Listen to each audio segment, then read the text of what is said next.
Every so often, a gust of wind would whistle through the beams, and the shelter groaned like it had a voice of its own. My mind flicked back to the women at the picnic tables. Why were they so insistent I shouldn't be here? The question nagged at me, but without a concrete reason, I brushed it off as local superstition or overprotection. Night fell harder than usual, it seemed. The woods beyond the shelter entrance looked like a solid wall of black. My headlamp beam danced around, catching the edges of rocks and roots outside, but I couldn't shake the weirdness. I tried to sleep, but my senses stayed on high alert. Sometimes a crack of a branch snapped me awake, or a rustle of movement made me think there was someone, or something, lurking beyond the circle of light. When morning finally arrived, the relief I felt was intense. Packing up, I almost sprinted up that trail, my body protesting the sudden climb, but my mind demanding we get moving.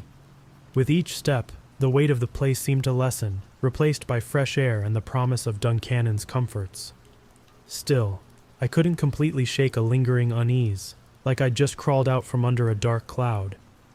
It wasn't until I reached town, found a phone, and updated my mail drop contact that I got slapped in the face with the real story. I mentioned that shelter, offhandedly describing it as seriously creepy. That's when she told me about the two hikers.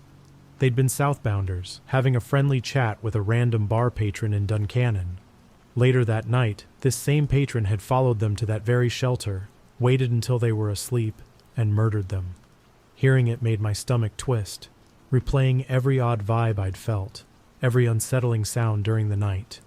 Those women at the picnic tables had tried to warn me, but they couldn't bring themselves to say why out loud. I felt a hollow ache in my chest, knowing now what happened in those walls. It was more than just an old shelter. It was a crime scene, a place stained by something monstrous. If I had known, would I still have slept there? Maybe not. But the thought of it being so close to where two people lost their lives shifted the trail in my mind. The wilderness wasn't just bears and storms. It could hold human darkness too. And I had just walked right into it. I came back to that stretch of the trail a few years later. I hadn't really planned on returning. There was a part of me that wanted to avoid that entire area after learning what had gone down at the old shelters. But life and my hiking routes had a funny way of circling back on themselves.